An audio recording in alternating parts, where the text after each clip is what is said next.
El contenido de este episodio no es apto para todo el público. Si hay menores presentes, te pido por favor que lo escuches en otro momento.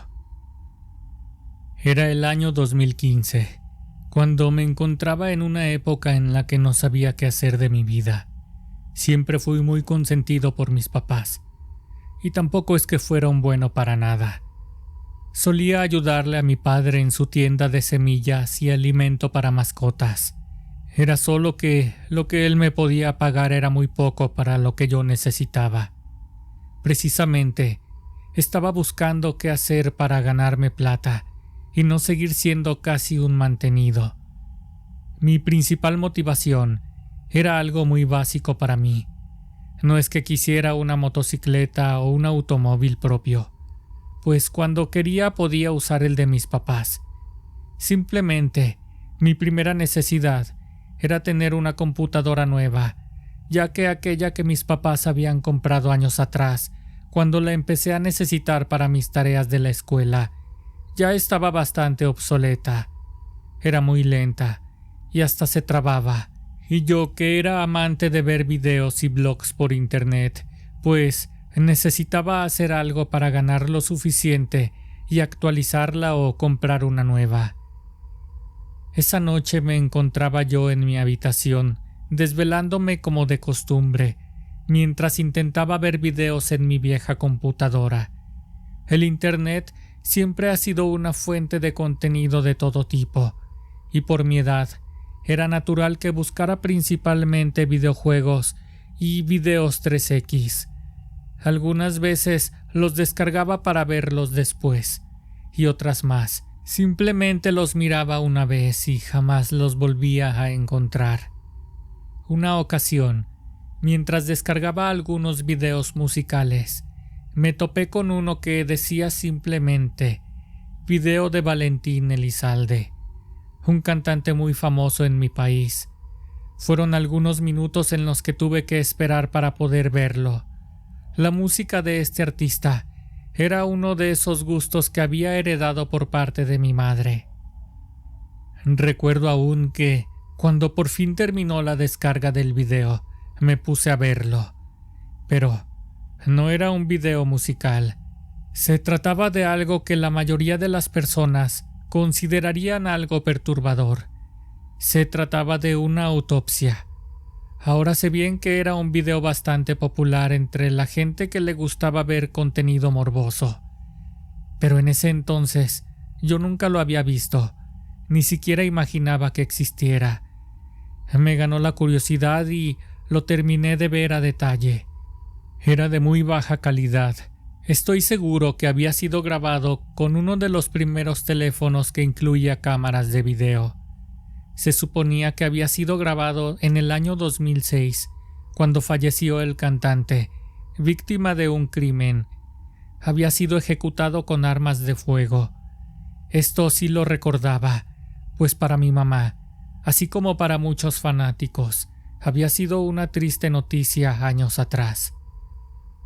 No niego que fue bastante difícil quitarme esas imágenes de la cabeza, y con ellas me fui a dormir. A la mañana siguiente, como ya tenía planeado, me dispuse a buscar empleo. Estaba decidido a encontrar algo referente a las ventas, ya que era lo único que sabía hacer. Mientras hojeaba el periódico, miré un anuncio que llamó mi atención. Era de una funeraria, como si fuera cosa del destino, de esas veces que una cosa llama a otra. Se solicitaba ayudante general, con disponibilidad de horarios. No se necesitaba experiencia. El sueldo era bastante atractivo. Así que con la solicitud de empleo en mano, me presenté ese mismo día en las oficinas. Era una funeraria bastante grande. Cuando llegué, me recibió un señor de edad avanzada. «Buenos días, señor. Vengo por lo del empleo». «¿Qué tal, joven? Pase por acá. Déjeme explicarle de lo que se trata». El encargado me hizo pasar a una oficina, cuyas paredes estaban cubiertas de madera, con un acabado muy fino. En ese lugar se sentía mucha paz. La madera de alrededor y el piso cubierto de alfombra me hizo sentir en un ambiente bastante acogedor. Me gustó mucho estar ahí. Mira, joven, el trabajo consta de lo siguiente. Entre otras actividades, las que debo mencionarte para que tomes la decisión, es que vas a tener contacto directo con los cuerpos de las personas para las cuales nos piden los servicios funerarios. Esto implica el traslado desde donde se encuentra el cuerpo hasta la colocación en la plancha en donde se lleva a cabo la preparación del cuerpo para su velación o cremación directa según sea el caso.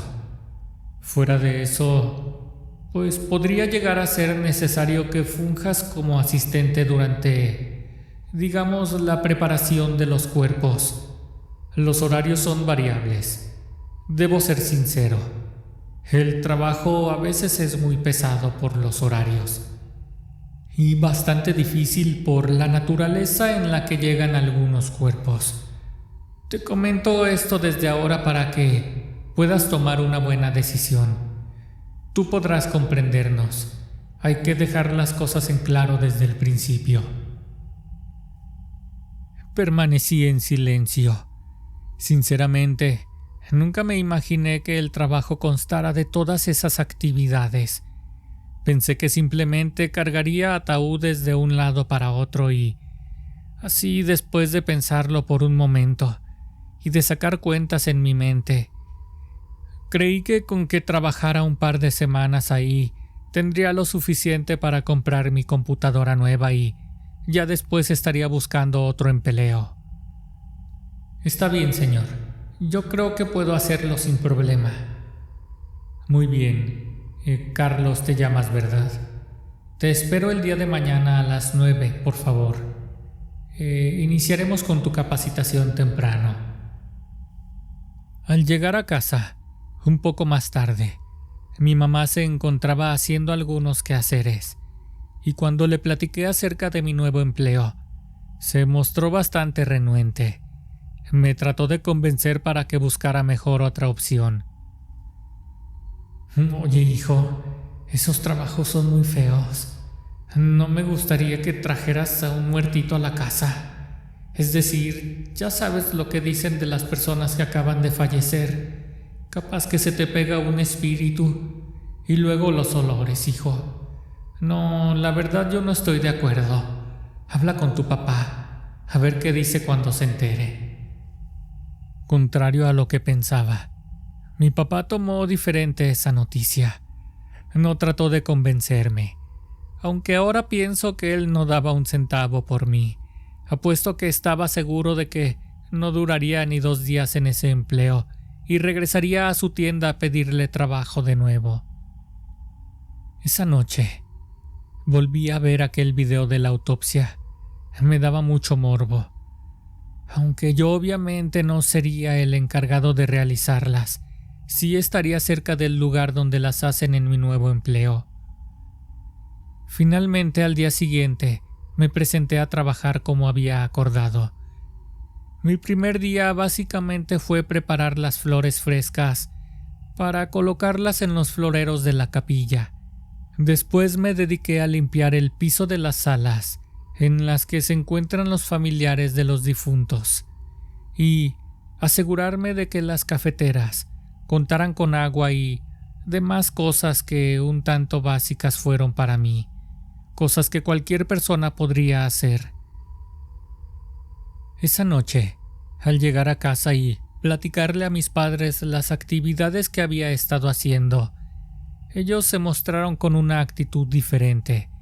Al principio habían tenido mucha renuencia, pero ahora mi mamá se tranquilizó y a mi papá le empezó a llamar la atención lo que estaba haciendo. Los siguientes días en el trabajo fueron muy parecidos. Sin embargo, cada vez me estaban capacitando para cosas diferentes. El primer día que me tocó ayudar a meter un cuerpo ya preparado al ataúd fue bastante extraño. Era muy rígido, a la vez que pesado. Mis compañeros lo hacían como si fuera algo ya normal para ellos. pero a mí me impactó mucho el sentirlo, ya que había tenido que tocarlo en algún momento para sostenerlo. El mirar el dolor y el desconsuelo de los familiares se volvió algo rutinario con el paso de los días. Recuerdo la primera ocasión en la que tuve que acudir con mi compañero a levantar un cuerpo de una casa. Se trataba de un anciano. Su cuerpo ya era muy pequeño por su avanzada edad. Tuvimos que levantarlo de la cama, trasladarlo en el vehículo fúnebre. Fue la primera ocasión en la que sentí cierto temor, no por el difunto en sí, sino por la actitud y negación de sus familiares, que no querían que nos lo lleváramos. Afortunadamente, la situación pudo ser controlada por parte de otros familiares del difunto. Ese día había mucho trabajo, ya que eran varios los servicios que estaría llevando a cabo. Fue la primera vez que tuve que estar presente en una de las planchas de embalsamamiento. Mi compañero se dedicó a abrir el cuerpo y extraer sus fluidos para conservación del cadáver. Caí en cuenta de que eso era todo un arte, la dedicación y la atención que se debía poner a los detalles para que éste estuviera presentable para los familiares. Era escalofriantemente minuciosa. Sin embargo, el resultado final era sorprendente. Caí en cuenta de la importancia que tenía ese trabajo para aminorar de alguna manera esa pena de quienes se encontraban de luto. Era lo mejor que alguien podía hacer para que ellos pudieran decirles adiós a los seres queridos. No supe en qué momento había pasado tanto tiempo. Llevaba 1 año trabajando ahí. Ni siquiera me compré una computadora nueva. No tenía tiempo para usarla. Mis jornadas eran muy extensas y los horarios tan variados que me tenían exhausto. Las quejas de mi madre se volvieron más y más constantes. Ay, mijo, hueles horrible. Lo siento, pero de ahora en adelante tú te vas a tener que lavar la ropa. Desde ese momento, comencé a llevar mi ropa a la lavandería. Ganaba muy bien y en mi trabajo me ofrecían servicio de comedor. Pasaba más tiempo ahí que en mi propia casa. Mi padre, al ser consciente de esto, intentó convencerme de que ya me buscara otro empleo. Óyeme tú, muchacho, ¿no has pensado ya en buscar otra opción? O al menos busca un psicólogo porque te noto mucho más frío que antes. Estoy seguro de que las cosas que ves ahí poco a poco te han hecho más duro de carácter. Y eso me agrada, pero creo que todo tiene un límite. Él era un sabio. Tenía razón. Yo ya no era el mismo que antes. Además de acostumbrarme a estar en contacto con los difuntos, pues para ese tiempo yo ya me había empezado a involucrar en todas esas actividades que se llevan a cabo en los embalsamamientos.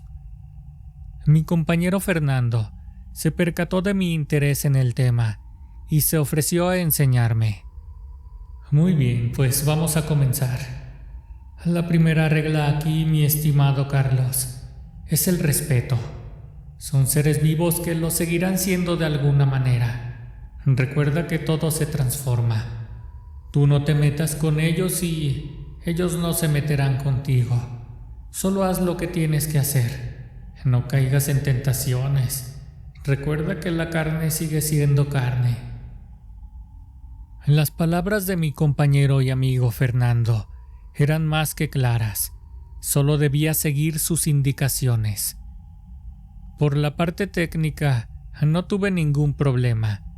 La apertura del tórax, la extracción de fluidos y la inyección de químicos, además de la preparación en cuanto a lo estético, todo me parecía fascinante. Poco a poco me fui ganando la confianza de mis jefes y primero me dejaban a cargo de cierta etapa de la preparación, hasta que finalmente me dejaron la responsabilidad de preparar un cuerpo al 100%. Lo recuerdo bien. Era un hombre joven. Había acabado con su propia vida. El cuerpo representaría ciertos retos. Sin embargo, estoy seguro de que hice un buen trabajo. Esa mañana, al llegar a casa, un tanto desorientado por los cambios de horario, ni siquiera tenía sueño. Es difícil de explicar lo que sentía. Era una especie de adrenalina culposa, algo que no me dejaba en paz. Después de mucho tiempo encendí mi vieja computadora y comencé a verlo. Era el viejo video muy mal grabado de la autopsia de Valentín Elizalde. ¡Qué falta de respeto! ¿Quién se habría atrevido a grabarlo? ¿Y en qué problema se habrá metido? Si este fuera real, claro. Había la posibilidad de que fuera una farsa y en realidad no fuera el cantante. Pero aún así, era un cuerpo real y alguien con acceso a la plancha de preparación lo había grabado sin permiso. Después de darle un par de vueltas al video, finalmente decidí echarme un regaderazo. Al final me pude quedar dormido después de un rato. Debía regresar esa noche a trabajar. En cuanto llegué a las grandes instalaciones de la funeraria, mi compañero Fernando ya me estaba esperando. «Qué bueno que llegaste, mi estimado. Se nos está juntando el trabajo. Hoy va a ser uno de esos días. Voy a necesitar de tu apoyo para embalsamar». Él me pidió que utilizara una de las salas.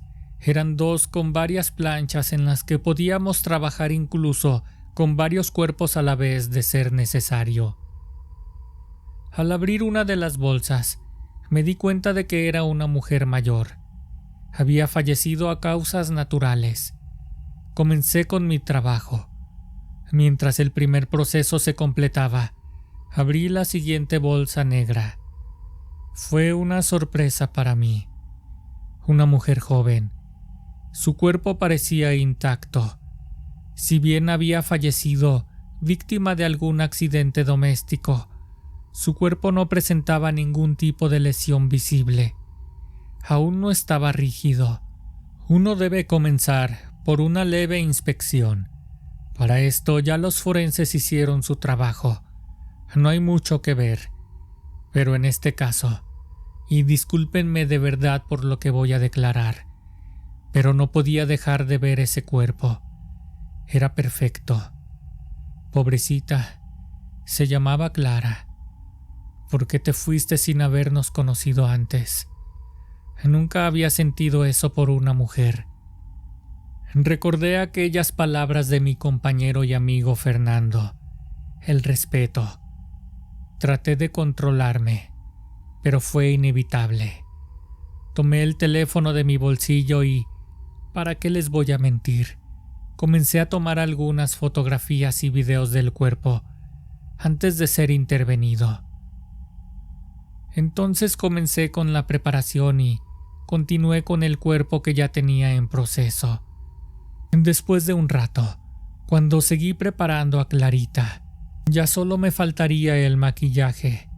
Fue un trabajo minucioso y lo hice tal cual se había solicitado, algo muy natural. Al verla ya lista para salir a recibir a sus familiares, no me pude contener. Era hermosa, y lo que hice después es como algo que dicen por ahí. Cuando sentí que me tronó la tacha, y lo que hice después, sinceramente ni siquiera soy capaz de contarlo, pero estoy seguro de que ustedes se lo deberán estar imaginando. Solo les puedo decir que me di prisa y me aseguré de que nadie me sorprendiera en el acto. Le avisé a Fernando que ya podíamos hacer entrega de los cuerpos. Al llegar a las salas funerarias, primero llevamos a la señora ya mayor, y sus familiares la recibieron con el dolor que se esperaba. Pero al llegar a dejar al cuerpo de Clarita, fue diferente. La familia, si bien mostraba signos de tristeza, algo natural, tenían preparado algo diferente. Uno normalmente espera que en la capilla sea un sacerdote el que realiza una ceremonia religiosa, pero en este caso no fue así.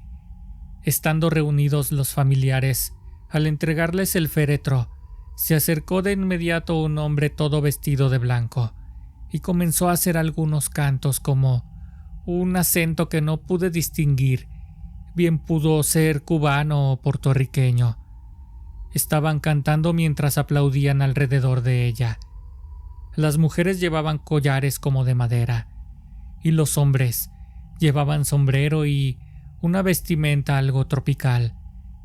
El hombre que dirigía el ritual ni siquiera esperó a que nos retiráramos. Comenzó a lanzar algo por el aire. Era un líquido aceitoso, no como tal agua bendita. Era algo más espeso y con olores verdaderamente intensos. Nunca supe qué fue, pero mientras me rociaba con esa sustancia, yo caí en el piso y no recuerdo más. Algún tiempo después, desperté en la oficina del encargado de la funeraria, ahí donde tienen el botiquín de primeros auxilios. Estaba desorientado. ¿Qué pasó? Le pregunté a Fernando, quien me dijo que en medio del ritual yo había comenzado a tener espasmos corporales, como convulsiones. Me mandaron a mi casa a descansar. Dijeron que de ser necesario fuera al médico. Asumieron que por ese día había tenido bastante. Apenas se llevaba algunas horas en servicio. No era normal, pues en ocasiones había llegado a pasar ahí jornadas hasta de 18 horas. Cuando llegué a casa, después de tomar un baño como de costumbre, agarré mi teléfono y miré esas fotografías. Eran más explícitas de lo que recordaba, incluyendo al video. No podía dejar de pensar en ella. Era algo muy extraño.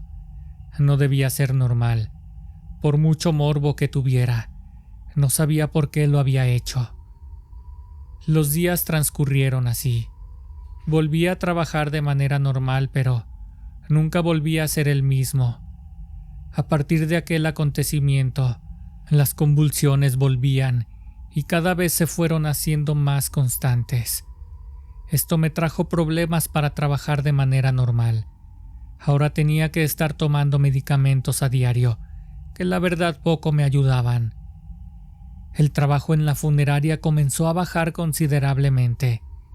Era muy extraño de llegar a ver días en los que no parábamos. Ahora teníamos un servicio de vez en cuando. Esto ocurrió de un día para otro. A nadie lo decía, pero todos estábamos seguros de que después de aquel día de ese servicio bastante peculiar, algo había cambiado en la funeraria. Mi jefe le pidió a uno de los curas que brindaban el servicio religioso durante las ceremonias que se diera una vuelta por todas las instalaciones para que bendijera cada rincón del lugar. Ese día nos citaron a todos muy temprano.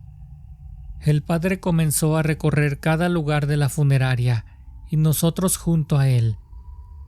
Cuando llegamos a la sala de preparación de cuerpos, venían a mi mente aquellos momentos junto a Clara. Salí rápido de ahí.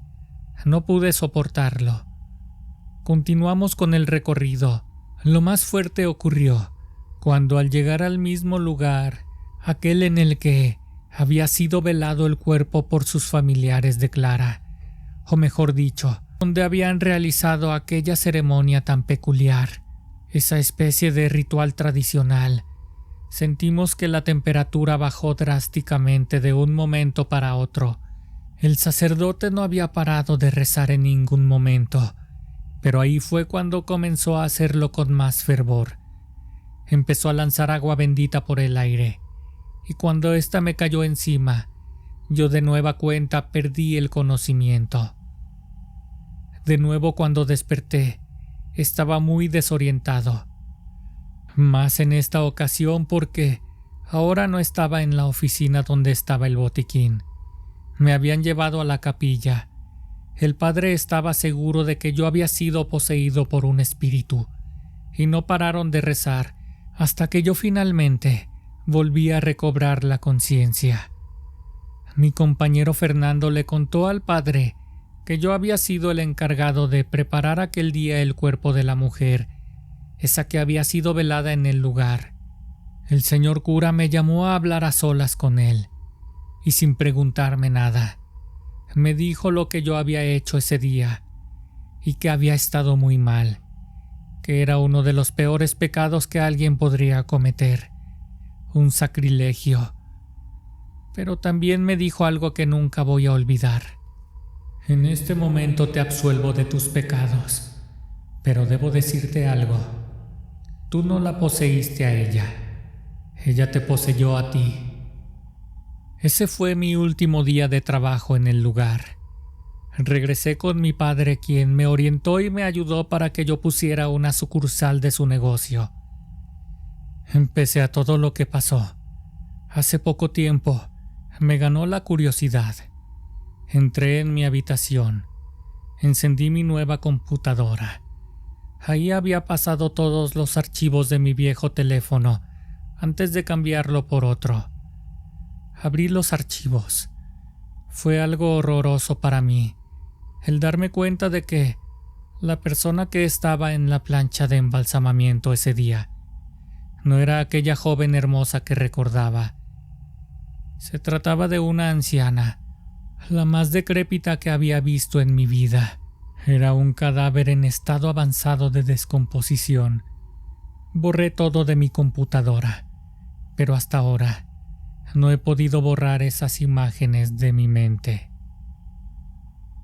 Perturbadora, ¿verdad?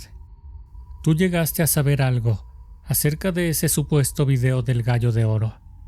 Déjamelo saber en los comentarios. A continuación te comparto algo del contenido que encontrarás en un canal de Reddit.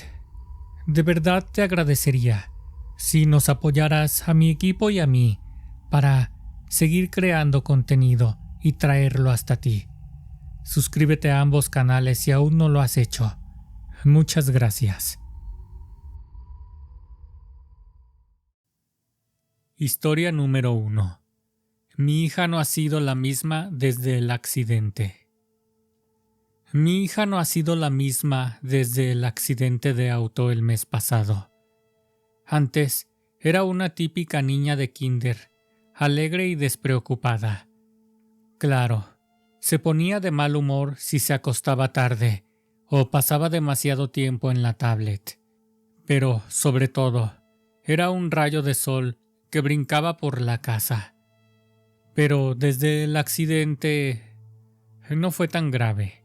Solo un giro a la derecha, un claxon, un vidrio. Sentí que se me rompía la nariz.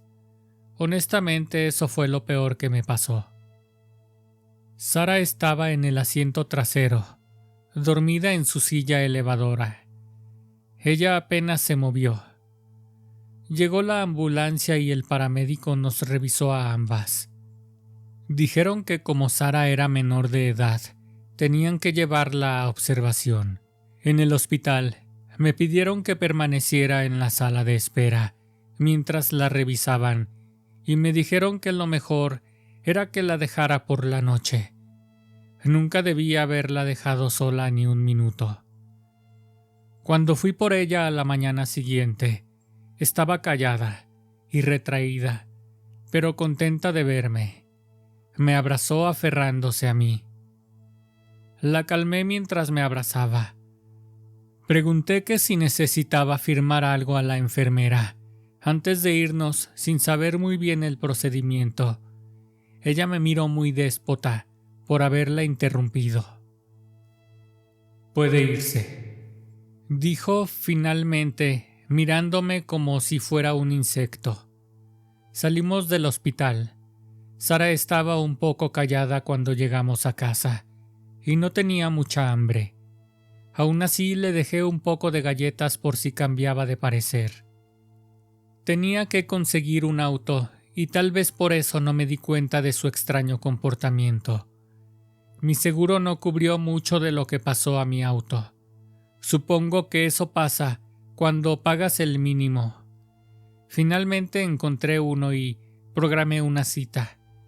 Le mandé mensaje a mi exmarido para que recogiera a Sara. Era su fin de semana de custodia, y como siempre, no contestaba mis mensajes, y ni siquiera vino a recogerla. Sara se portó muy bien en la concesionaria, y no se quejó, después de tardar más de 45 minutos. Normalmente, estaría haciendo un berrinche o quejándose por hambre, pero debió haber tenido más importancia por tener un auto, no transportarnos en un autobús.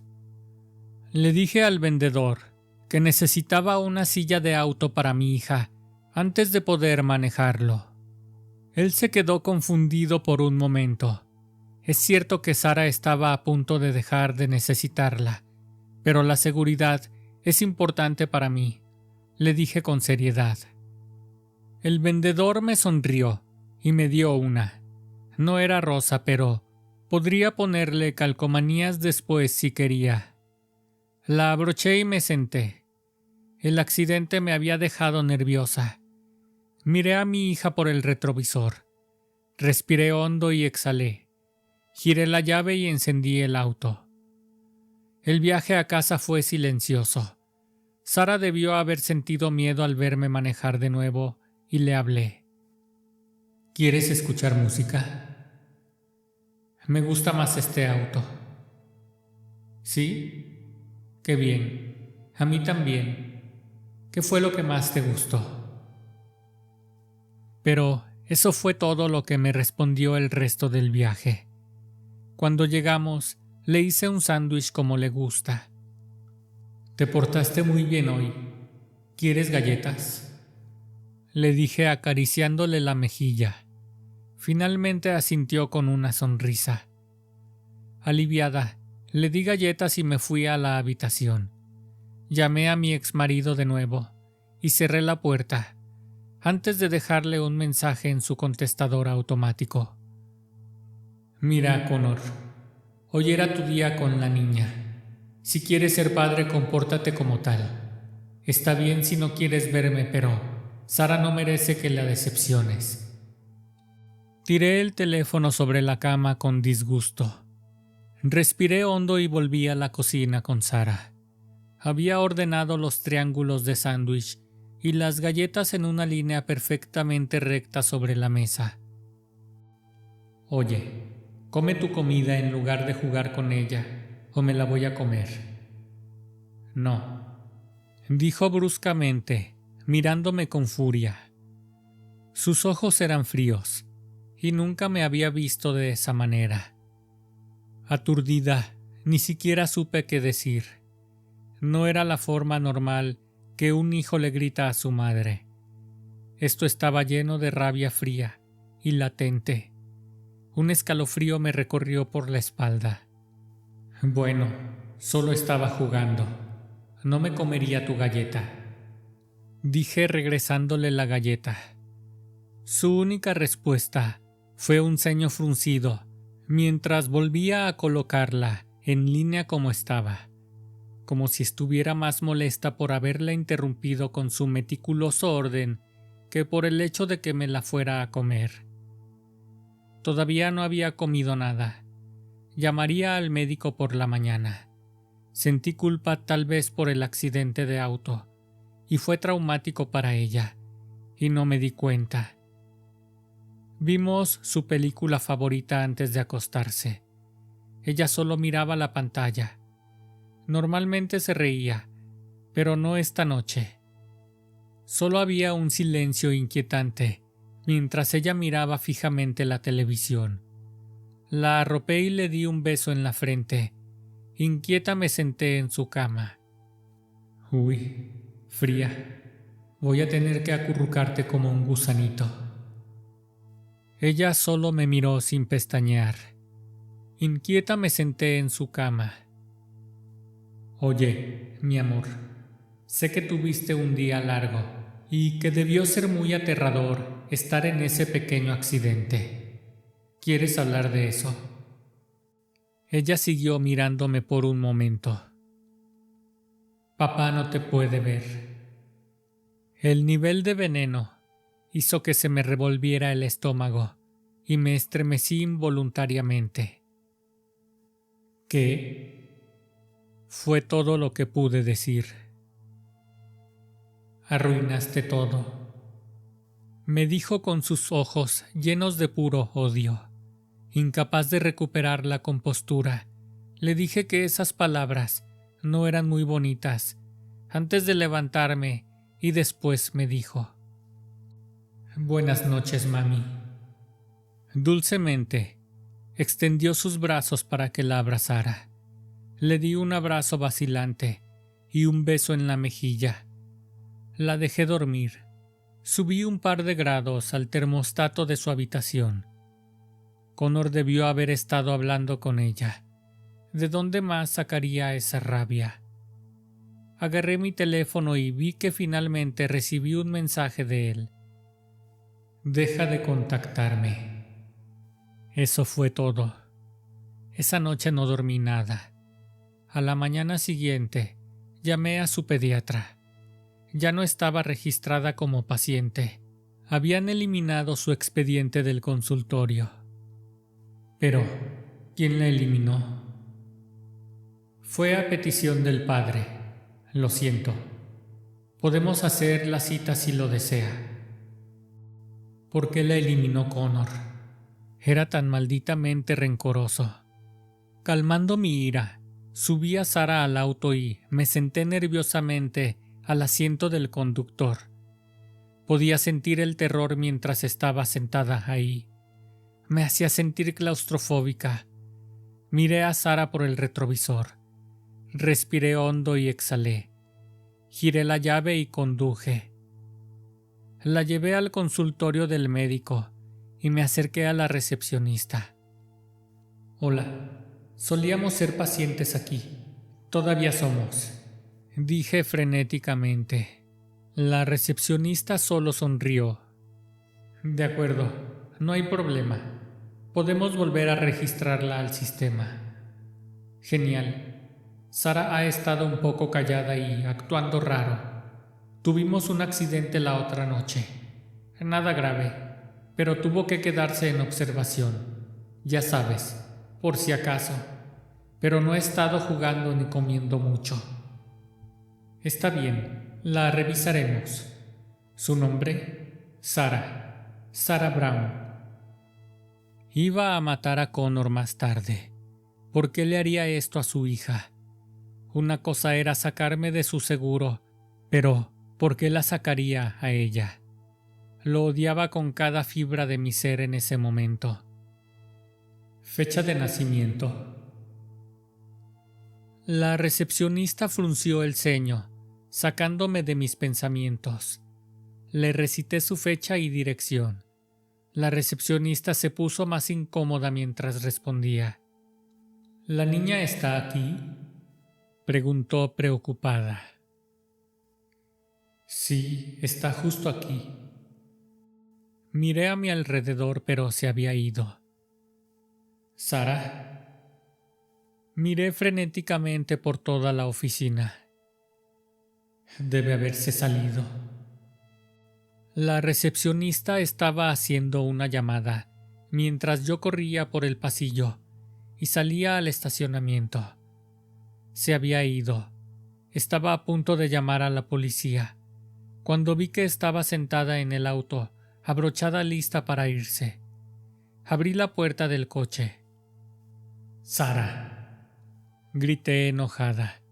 Ella no reaccionó. «Sara, ¿por qué te fuiste?», exigí. Ella parecía pálida. «No me fui».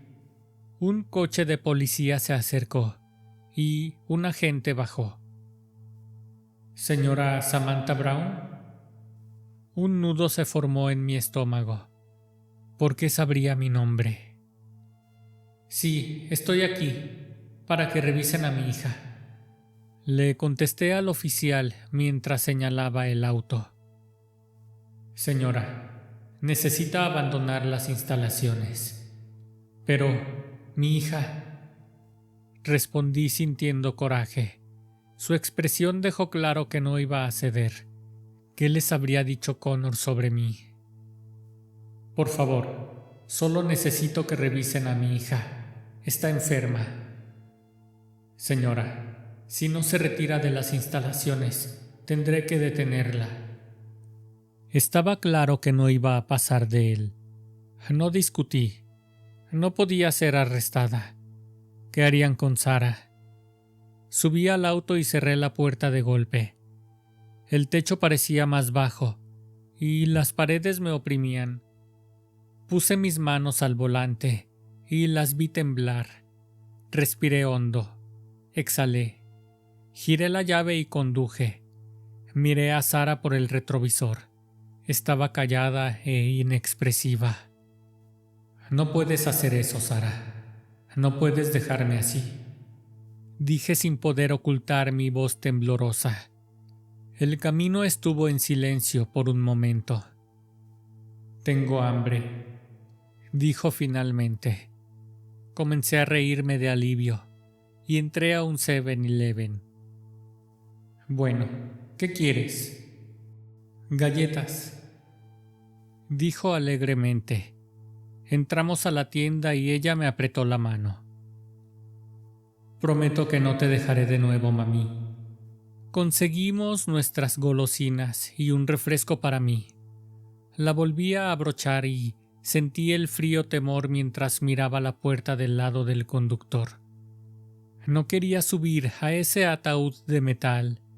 Podía sentir las náuseas subiendo por mi garganta. Temblorosa volví a sentarme en el auto. Llegamos a casa. Sara no comió más que un bocado de sus galletas, pero ya era algo. Todavía parecía pálida. Sara, ¿realmente necesitas comer algo?, le dije suavemente. Ella solo se encogió de hombros. Bueno, mañana probaremos con un doctor diferente, le dije mientras la cobijaba para dormir. Le envié muchos mensajes de texto furiosos a mi ex marido, exigiendo saber qué le había contado a la policía, al médico. Nuestra hija necesitaba atención y él estaba jugando a sus estúpidos juegos. No obtuve respuesta. No esperaba ninguna. Mucho más tarde, esa noche, llamaron a mi puerta. Era un policía que me entregaba un sobre.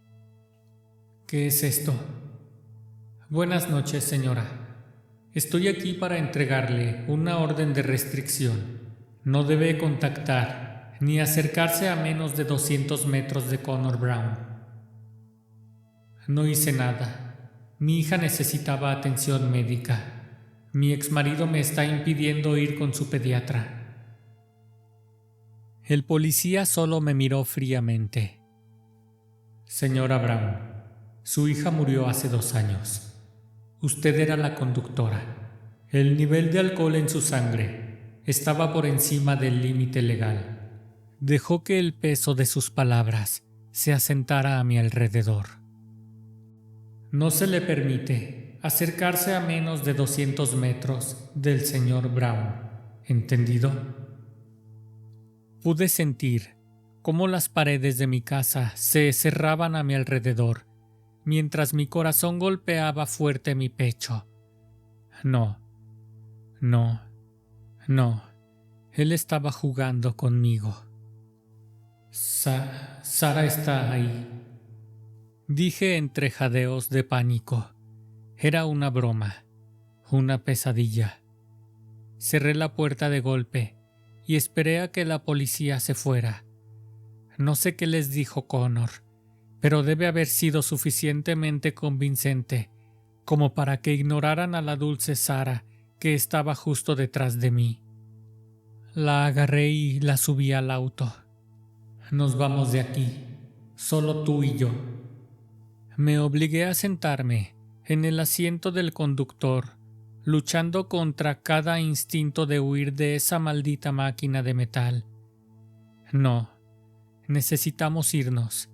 Si Connor puede convencerlos de ponerme una orden de restricción, ¿de qué más puede convencerlos? Con manos temblorosas, giré las llaves. Nada, no se movía. Así es, tomé la pequeña caja negra que estaba unida a mi volante. La caja emitió un pitido. Alcohol en la sangre 0%. Giré la llave y conduje. Esa noche dejé mi casa. Sara todavía no come. Connor convenció a todos los hospitales para que me rechacen. Ninguno de ellos verá a Sara. La miran y me dicen que me siente. Me piden que me vaya. Me preguntan si tengo antecedentes de enfermedad mental. Sé lo que dicen los informes policiales. Los he leído, pero están equivocados. Sé lo que veo. Mi Sara está aquí. Puedo sentirla en mis brazos. Puedo oírla cuando respira. Por favor, créanme. Ella tiene frío de nuevo. La abrigaré y mañana probaré con otra clínica. Alguien tiene que verla. Si te gustaron estas historias, te pido por favor que me regales un like. Suscríbete a mi canal. Activa la campanita para recibir una notificación cada que subo un nuevo video. Déjame tus comentarios. Será un placer leerlos. Esto fue un canal de Reddit.